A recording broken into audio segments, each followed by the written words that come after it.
Hello, checking in with Winter's Orbit by Everina Maxwell.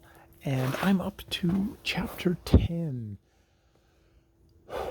which we're definitely getting a lot of political machinations with a kind of a very restrained romance.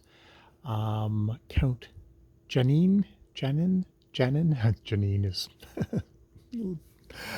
that's Ja. Janin is very you get the sense that his culture is very kind of restrained, very kind of quiet bound. So he is very reticent, and but there's also a thing of that he seems to assume that Prince Canem is kind of be an asshole, like Prince Tam was. You get the sense that Prince Tam, I wonder if Prince Tam was abusive, was an asshole, was physically violent with them. There seems to be a thing of I've subjugated myself, I am doing this for my country, I am sacrificing myself. But there seems to have been a thing of Prince Tam of like, you do not discuss my work with you, you do not do anything wrong, and I will be incredibly pissed off if you make the slightest error, which that is not uh, Canem, that is not him at all. He is definitely more an affable, sweet guy who is clueless about the politics and all that.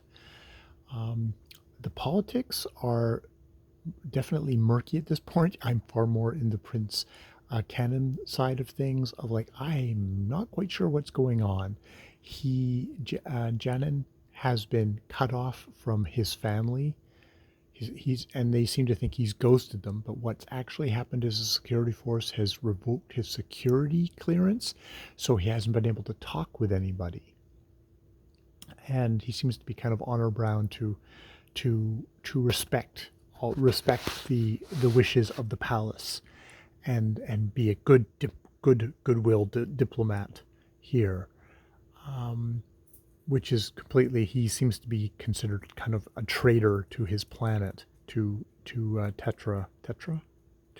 whatever it's called, um, his planet. Um, so what the hell's going on there?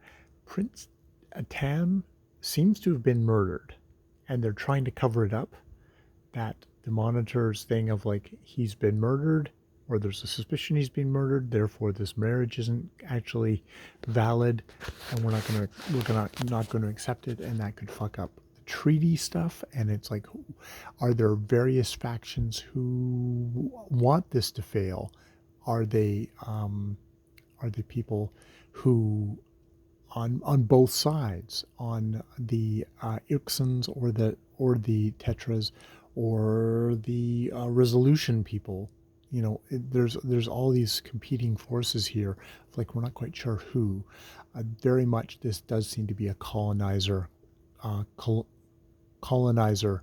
The emperor definitely is the colonizer who is ruthlessly exploiting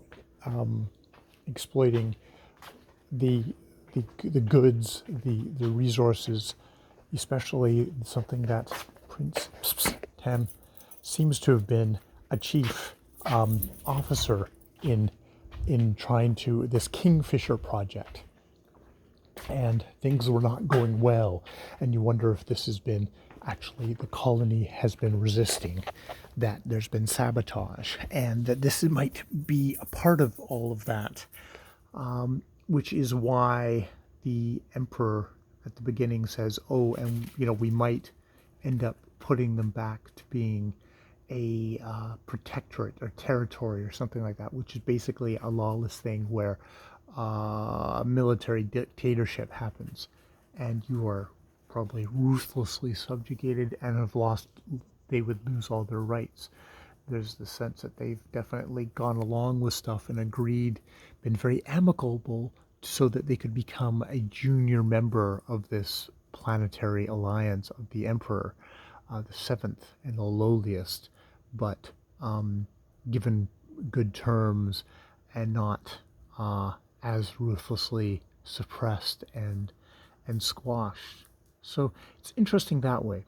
There very much is also a thing of kind of sexual tension between the two, but a lot of this is definitely stymied by Janen's. You get the sense that he's is suspecting Canem to be an abuser, which he so obviously isn't. So it's kind of, it is tough that way. Sad that way. So yeah, those are my thoughts on Winter's Orbit so far. The politics are actually, I can see why ancillary justice actually gets brought up. They're sufficiently twisty of what's going on that you know it's that interesting. And there's cultural differences between the two guys, that you can see why the romance may be, it's difficult because they have very different, there's dress, but there's also the cues. Canem is such an open book, where Janin, I got the names wrong, Janin is so closed and controlled and mask-like and regal. And you can also see that being a reflection of, one comes from an oppressed culture, and one comes from we're at the top, so we can just be who we are. We can be who we can be. So there's a bit of acknowledgement there, even in such a good-hearted, lovely guy as Prince K. All right, I'll leave it there. I've been Jay. More videos later.